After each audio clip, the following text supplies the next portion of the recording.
سب کو پتا چلنا چاہیے. تم جانتے ہو یہ ڈارک ویب ہوتی ہے جو ہمیں ذہنی طور پر مفلوج کر دیتی ہے, پھر بھی تم یہ گندگی دیکھ رہے ہو. اتنا کہہ کر میں وہاں سے چلا گیا, مگر میں سوچ بھی نہیں سکتا تھا کہ اب میرے ساتھ کیا ہونے والا ہے. اگر مجھے تھوڑا سا بھی علم ہوتا تو میں اپنے بیوی اور بچے کو لے کر وہاں سے چلا جاتا. اگلے دن اس سے پہلے میں بلال کے گھر جاتا, مجھے میری بیوی نے فون کیا کہ مرتضی ابھی تک گھر نہیں آیا. میں نے سب کام چھوڑے اور گھر گیا. وہاں سے مرتضی کے اسکول گیا. وہ روز اسکول سے وین پر آتا تھا. وین والے سے پوچھا, جس نے مجھے بتایا کہ مرتضی کا بہت انتظار کیا. جب وہ نہیں آیا تو میں نے یہ سمجھا کہ وہ چھٹی پر ہے. میرے تو ہاتھ پاؤں ہی پھول رہے تھے. نہ وہ اسکول میں تھا. میں نے اسے اس گلی میں بھی دیکھا, وہ کہیں نہیں تھا. مجھ پر تو جیسے آسمان آ گرا تھا. میں محلے میں ہر بندے کا دروازہ بجا بجا کر پوچھ رہا تھا کہ میرے بیٹے کو کسی نے دیکھا, مگر ہر کوئی انجان تھا. میں رفیق صاحب کے گھر گیا, مگر وہاں پر بھی نہیں تھا. یہ بیٹھے بیٹھے میرے ساتھ کیا ہو گیا تھا. ابھی صبح تو میں اپنے بیٹے کو تیار کر کے اسکول چھوڑ کر گیا تھا, اور اب میں اسے ڈھونڈنے کے لیے ٹھوکریں کھا رہا تھا. میں وقت ضائع کیے بغیر پولیس اسٹیشن گیا اور رپورٹ لکھوائے, مگر گھر آ کر بھی میرا ایک ایک منٹ بھاری گزر رہا تھا.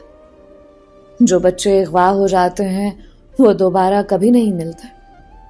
یہی ایک خیال کیسے میری روح نکال رہا تھا یہ میں ہی جانتا ہوں. شبانہ کا بھی رو رو کر برا حال تھا. وہ ماں تھی اور مرتضی ہماری کل کائنات تھا. ایک ہفتہ گزر چکا تھا, مگر وہ کہیں نہیں تھا, صرف بے بسے تھے. مجھے آج بھی یاد ہے, ٹھیک 10 دنوں بعد ہمیں تھانے سے ایک فون آیا. ایسا فون کہ جس نے میرے دل کو جکڑ لیا تھا, میری دنیا اجاڑ دی تھی. مجھے آج بھی وہ الفاظ یاد ہیں. اکبر صاحب, ہمیں مقامی نالے کے پاس ایک بچے کی لاش ملی ہے. لاش کا بہت برا حال ہے, پہچاننا مشکل ہو رہا ہے. آپ ایک دفعہ آ کر تصدیق کر دیں. الفاظ تھے یا انگارے, خبر تھی یا قیامت, جو مجھ پر ٹوٹی تھی. میں جلدی سے بھاگا, بس ایک ہی دعا مانگ رہا تھا, خدا کرے وہ میرا مرتضی نہ ہو. میں جلدی سے اس ہسپتال پہنچا جہاں اس لاش کے چہرے سے سفید کپڑا ہٹایا گیا, اور بس رہی صحیح ہمت جواب دے گئے. میں نے بے اختیار آنکھوں کے آگے ہاتھ رکھ لیا. ایک چیخ میرے منہ سے نکلی. یہ میرا مرتضی تھا, میرا لخت جگر, میری دنیا, میرا سہارا, جس کا حال اتنا برا تھا کہ پہچاننا بھی مشکل تھا. میں نے اسے اس کی اسکول کی وردی سے پہچانا تھا, اور دائیں ہاتھ کی کونی پر بنے ایک دل سے. میں کیا بتاؤں, میں کیسے بتاؤں, اس کا چہرہ یوں لگ رہا تھا کسی نے پتھر سے اس کے چہرے کو کچلا ہے. ایک بار نہیں, کئی بار. اس کے ہاتھوں کی انگلیاں کٹی ہوئی تھی, اس کے کان کٹ چکے تھے, پاؤں پر سے چمڑی اتاری ہوئی تھی. غرض یہ کہ اس کا ہر اعضا کاٹا ہوا تھا. یہ تو میرا مرتضی نہیں تھا. وہ تو بہت پیارا تھا, معصوم, مسکرانے والا. وہ تو پھول تھا. یہ کس نے میرے پھول کو مسل دیا؟ یہ کس نے اتنی بے دردی سے اسے نوچا؟ زمین کیوں نہیں پھٹی؟ آسمان کیوں نہیں گرا؟ یہ ایک باپ کا دل تھا جو پھٹنے لگا تھا. ابھی ماں کو یہ خبر اور یہ وجود دکھانا باقی تھا. کچھ تھوڑی بہت ہمت جمع کر کے ہم مرتضی کی لاش کو گھر لے آئے, اور بس یہاں میری بیوی کی ہمت جواب دے گئے. وہ ماں تھے, وہ کیسے صبر کرتی. شبانہ بے ہوش ہو چکے تھے, یہاں تک کہ وہ کوما میں چلے گئے تھے. وہ یہ صدمہ برداشت نہیں کر سکے. اپنے بیٹے کی تدفین میں نے اپنے ہاتھوں سے کی تھی۔ اس 12 سال کے ننھے وجود کو میں نے اپنے ہاتھوں سے قبر میں اتارا تھا۔ وہ چہرہ جس پر میں پیار دیا کرتا تھا آج اس پر مٹی ڈال رہا تھا۔ میرا بہترین ساتھی مجھ سے جدا ہو گیا تھا۔ یہ کس ظالم نے اتنا ظلم ڈھایا تھا؟ ہر کوئی تعزیت کر رہا تھا، تسلی دے رہا تھا، مگر کوئی میرے مرتضیٰ کو واپس نہیں لا سکتا تھا۔ پولیس اپنی کارروائی کر رہی تھی۔ میں نے بھی سوچ لیا تھا کہ مر جاؤں گا مگر اپنے بیٹے کے قاتلوں کو پھانسی تک پہنچائے بغیر چین سے نہیں بیٹھوں گا۔ پولیس نے رفیق صاحب کے گھر کی بھی تلاشی شروع کر دی، اور جو ان کو وہاں سے ملا وہ یہ بتانے کو کافی تھا کہ مرتضیٰ کا قاتل کون ہے۔ وہ کوئی اور نہیں، رفیق صاحب اور ان کا بیٹا بلال تھے۔ وہ دونوں باپ بیٹا اس گندے کھیل میں ملے ہوئے تھے۔ دونوں کو ہی گھر سے گرفتار کر لیا گیا تھا۔ پولیس کے ہاتھ بلال کا لیپ ٹاپ لگا تھا، جسے پتا چلا تھا کہ وہ ایک ڈارک ویب سائٹ پر کام کرتا ہے۔ اس کے لیپ ٹاپ میں ہزاروں بچوں کے برہنہ حالت میں تصویریں تھیں، جن کے ساتھ جانے وہ کتنی گھناؤنی حرکتیں کر کے ویڈیوز بناتا تھا اور اسے ڈارک ویب پر بیچتا تھا۔ اور ان سب میں میرے مرتضیٰ کی تصاویر اور ویڈیوز بھی تھی، جس کے ذہن اور جسم کے ساتھ کھیل کر اسے ڈرا دھمکا کر اس کے ساتھ زیادتی کی جاتی تھی۔ گندی حرکتیں کر کے اس کی معصومیت کو نوچا گیا اور خاموش رہنے کی دھمکی دے کر ڈرایا گیا۔ اب میں سمجھتا تھا کہ مرتضیٰ کے رویے میں بدلاؤ کیوں تھا، وہ کیوں سہم گیا تھا۔ بلال نے پولیس کو سب سچ بتانا شروع کر دیا، کیونکہ وہ جانتا تھا بچنے کا کوئی راستہ نہیں ہے۔ میں 2 سال سے اس ویب سائٹ پر کام کرتا ہوں اور یہ میرا پہلا قتل ہے، ورنہ ہم بس بچوں کی برہنہ تصویروں اور ان کے ساتھ گندی حرکتیں کر کے تصاویر اس ویب سائٹ کو دیتے ہیں، اور اگر ایسا نہ کرو تو یہ ہمیں جان سے مارنے کی دھمکیاں دیتے ہیں۔ ایک دفعہ جو یہاں کا مسافر بن گیا ہے پھر اس کے پاس کوئی دوسرا راستہ نہیں ہوتا۔ ابو نے بچوں کو بھی اس لیے پڑھانا شروع کیا تاکہ یہ سب آسانی سے کیا جا سکے۔ ہم بچوں کو اتنا ڈرا دیتے تھے کہ وہ کچھ بولنے کے قابل نہیں رہتے۔ مرتضیٰ کو میں نے غصے کی وجہ سے مارا تھا، کیونکہ اس کے باپ نے مجھے اس ویب سائٹ پر کام کرتے ہوئے دیکھ لیا تھا اور دھمکی دی تھی کہ وہ میرے باپ کو بتائے گا۔ گو کہ میرا باپ سب جانتا تھا، مگر میں نہیں چاہتا تھا کہ یہ بات کہیں باہر کھلے۔ بس اس لیے غصے اور بدلے میں نے اس کے ساتھ یہ سب کر دیا۔ میرا باپ قتل میں ملوث نہیں ہے۔ بلال کی ایک ایک بات میرے دل پر سانپ بن کر لوٹ رہی تھی۔ میرا دل چاہا کہ میں اسے ختم کر دوں۔ اس نے میرے بچے کو اتنی اذیت ناک موت دی، میرے معصوم مرتضیٰ کو ختم کر دیا اس نے۔ میں ایک دفعہ رفیق سے ملنا چاہتا تھا، جو کہ جیل میں تھا۔ میں اس کے پاس گیا، اس کے منہ پر تھوکا، تجھ جیسے باپ سے بہتر جانور ہے۔ ایک باپ ہو کر تو نے دوسرے باپ کی دنیا اجاڑ دی۔ اپنی اولاد کو تو تو نے خود تباہ کیا، اور ساتھ ساتھ ہمارے بچوں کی معصومیت چھین لی، اور میرے مرتضیٰ کے ساتھ یہ سب کیا۔ کیوں؟ کیا بگاڑا تھا اس معصوم نے؟ مجھے معاف کر دو اکبر، میں نے مرتضیٰ کو قتل نہیں کیا۔ وہ اب بھی باز نہیں آ رہا تھا۔ اس کے نزدیک اس کا گناہ بڑا گناہ نہیں تھا، صرف اس لیے کہ وہ قاتل نہیں تھا۔ شرم نہیں آتی گھٹیا آدمی؟ تو نے میرے بیٹے کو جسمانی اور ذہنی اذیت دی، اس کے ساتھ کیا کیا نہیں کیا، اور اس کے جوس میں تو نے اور تیرے بیٹے نے ضرور کچھ ملایا تھا۔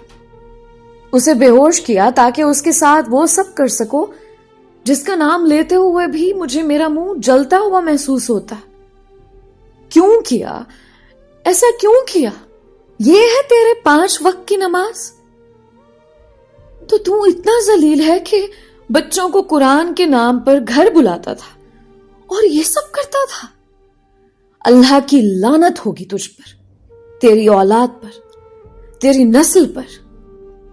میرے منہ میں جو آ رہا تھا میں بول رہا تھا. میری زندگی برباد ہو چکی تھی. میرا جان سے پیارا مرتضیٰ مجھے چھوڑ کر جا چکا تھا. میں کیا کروں؟ میں بے بس ہوں. کیسے اسے بلاؤں، کیسے اسے پکاروں؟ 2 مہینے ہونے کو تھے مگر شبانہ مسلسل کوما میں تھے اور میں تنہا رہ چکا تھا. یہ خیال ہی جان لیوا ہے کہ میرے بچے کی برہنہ حالت میں اتنی نازیبا تصاویر اب بھی اس ویب سائٹ پر ہوں گی جس کا سرغنہ جانے کون ہے. یہ سب بہت دور تک پھیلا ہوا ہے. یہ لوگ اپنی ہوس مٹانے کو بچوں کا استعمال کرتے ہیں اور ان کے کارندے جو پیسوں کے پیچھے اندھے ہو کر اس دلدل میں دھنستے چلے جاتے ہیں اور پھر خود کو انسان سے درندہ بنا لیتے ہیں. ایسا خوفناک درندہ جن سے اپنے بچوں کے جتنی حفاظت کی جائے کم ہے، کیونکہ یہ بچوں کو چیر پھاڑ دیتے ہیں. یہ ان کی معصومیت کھا جاتے ہیں اور پھر ان کو اتنا ڈراتے ہیں کہ وہ یہ ساری باتیں اندر رکھ کر دوہری تکلیف سے لڑتے رہتے ہیں. میں آج بھی اپنے بیٹے کا وہ کچلا ہوا چہرہ نہیں بھول سکا. میں بے اولاد ہو چکا ہوں. میرے پاس تو کچھ باقی نہیں رہا. میں شدت سے دعا کرتا تھا کہ میری بیوی ہوش میں آ جائے، مگر یہ خیال جان نکال دیتا ہے کہ وہ کیسے یہ سب سہے گی. وہ جو شوق سے مرتضیٰ کی ہر چیز کا خیال رکھتی تھی، کیونکہ یہ ہماری واحد اولاد تھا، وہ کیسے اسے دیکھ سکے گی؟ کیا وہ گھر اسے کاٹنے کو دوڑے گا؟ آج اس بات کو 2 سال گزر چکے ہیں. شبانہ کومے سے باہر آ چکی ہے مگر وہ اب چلنے پھرنے کے قابل نہیں رہی. اس کے اندر کی ساری ہمت ختم ہو چکی ہے کہ اب اس نے ویل چیئر کا سہارا لے لیا. وہ بالکل خاموش ہے. 2 سال سے بس وہ ایک زندہ لاش کی طرح ہے. یہ صدمہ اتنا بڑا تھا کہ اس نے شبانہ کو اندر سے خالی کر دیا ہے. اس کے آنسو خشک ہو چکے ہیں. میں نوکری چھوڑ چکا ہوں. میں اور شبانہ اس کی امی کی طرف ہمیشہ کے لیے منتقل ہو چکے ہیں، کیونکہ میرے اپنے ماں باپ کا بہت پہلے ہی انتقال ہو چکا تھا.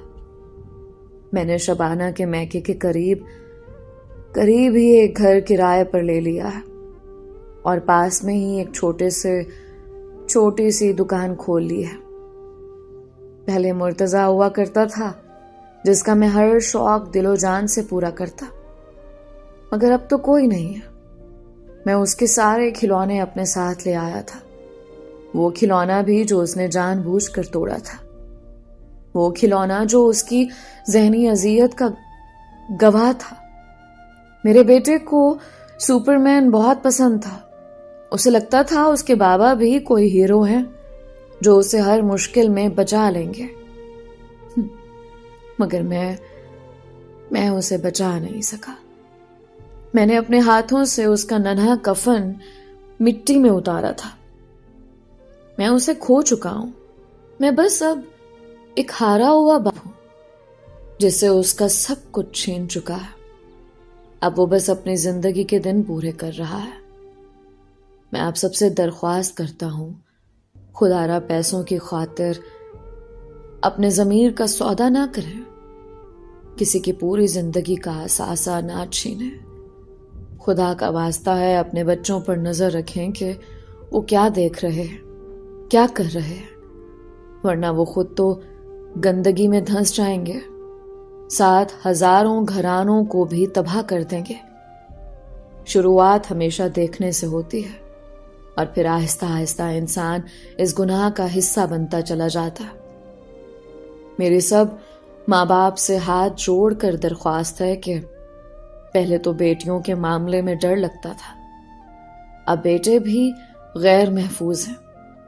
خدا کا واسطہ ہے اپنے بچوں کو اپنے آنگن میں چھپا لیجیے، اپنی گود میں چھپا لیں، اپنے سینوں میں بھینچ لیں، انہیں زمانے کی سختی سے بچائیں تاکہ اللہ نہ کرے پھر کسی باپ کو میری طرح اپنے بیٹے کو مٹی میں اتارنا نہ پڑے۔ بڑا مشکل ہوتا ہے اپنے بچوں کو اپنے ہاتھوں سے قبر میں اتارنا۔ بچوں کو گھر میں رکھیں، کوئی بھی قابل بھروسہ نہیں ہے، کوئی بھی نہیں۔ یہ درندوں کا دور ہے، ہم سوچ بھی نہیں سکتے ہمارے ارد گرد کتنے بھوکے وحشی درندے گھوم رہے ہیں جو شکار کی